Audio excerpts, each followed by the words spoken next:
Okay, so, like, just hear me out for a second, alright? I used to think Megamind was just some silly animated movie where the bad guy wears tights and has a big blue head that looks like a light bulb. But man, I watched it again, and this thing actually hits so much deeper than I ever expected. Like, for real, it's not just about heroes and villains. It's about what happens when the world decides who you are before you even get a chance to figure it out yourself. So yeah, let's talk about Megamind. He won. The twist that flips everything.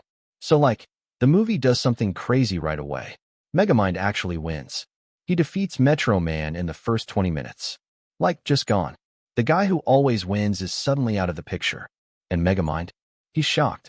He's confused. He's like, now what? And honestly, that moment is the whole point.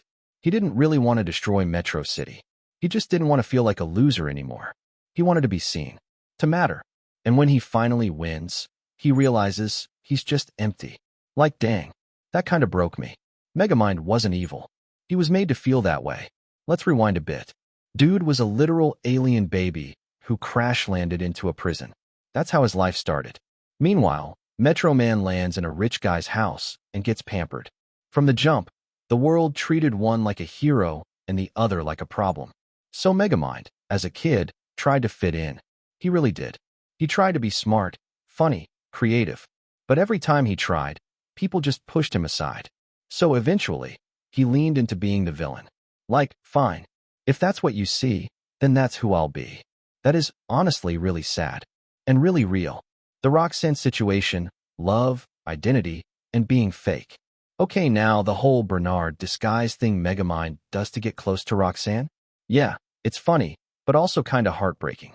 He feels like he has to pretend to be someone smarter or cooler just to be worthy of love. And when Roxan finds out he lied, it hits him hard.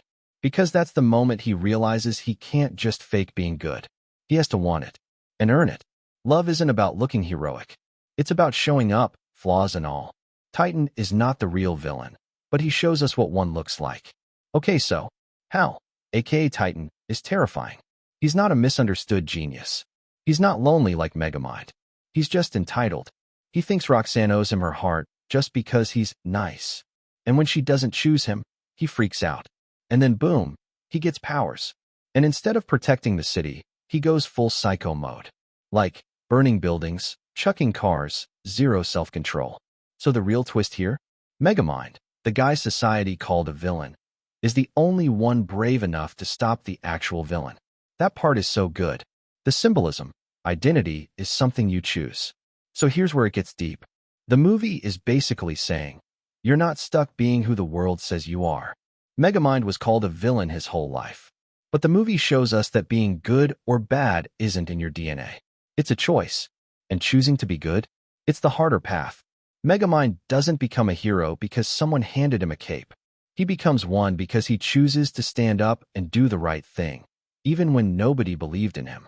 That's some heavy stuff for a kid's movie, huh? My final thoughts, Megamind is all of us. So yeah, Megamind is hilarious. It's got explosions, silly gadgets, amazing voice acting. But underneath all that, it's a movie about being told you don't matter and slowly realizing you do. It's about finding your own voice, about changing your story, about becoming the version of yourself that you always wanted to be, even if no one else sees it at first. And honestly, that's one of the realest things a movie can say. This is Picture Mavericks. I'm out.